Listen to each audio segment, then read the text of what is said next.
around us and learning that started way back home in Latrobe. And the irony in having turned my attention away from being the networking guy?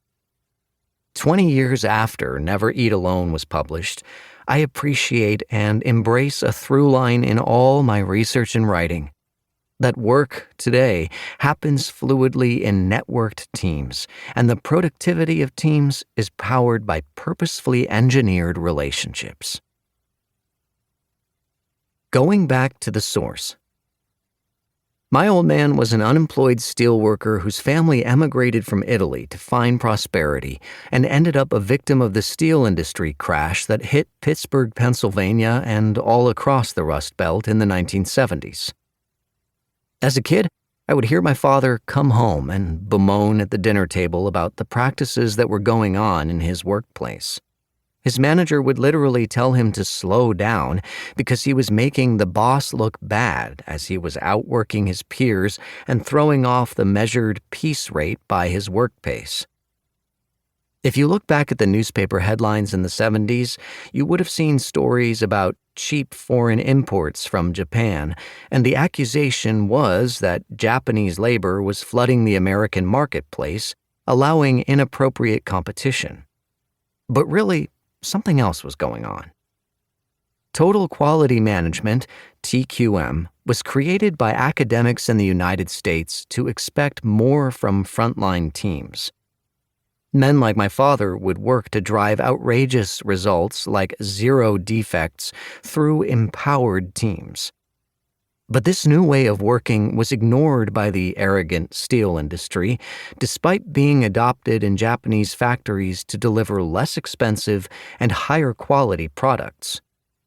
I would study this in college, and it would become another formative thread in my belief that transforming teams really can transform organizations.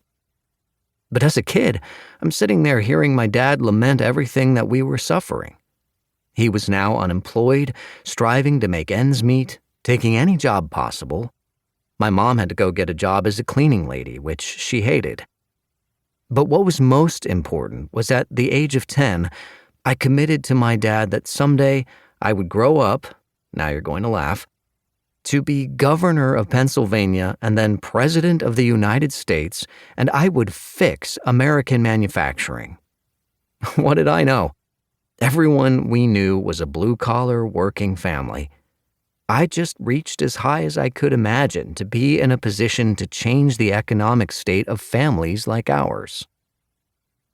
If you've read Never Eat Alone, you'll know that I ended up on my way to Yale with the help of a number of amazing benefactors.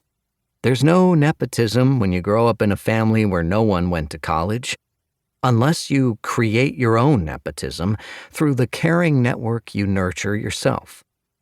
It's the same principle I'd coach years later in the book Leading Without Authority, how leaders working outside the authority they may possess according to the org chart could achieve extraordinary things working across silos. But at Yale, I did run for political office, for city council in New Haven, Connecticut. The story picked up coverage in the New York Times, and people started calling me from back in Pennsylvania, wealthy individuals, to say, "Come back when you're done with Yale. We want you to run." So I did. When I left Yale, I did 2 things.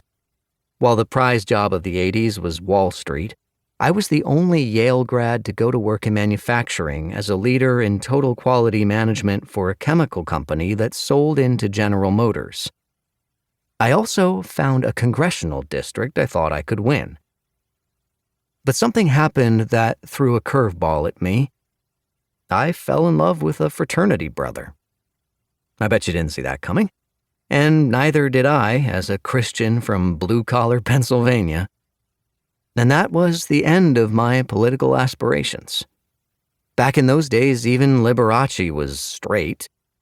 I joke, but it was a gut-wrenching existential reconciliation at the time. There were literally no role models, and I didn't have the courage to be the first. But I saw a pivot. I was already doing impactful work down on the plant floor. I could double down and materialize my mission to save American manufacturing.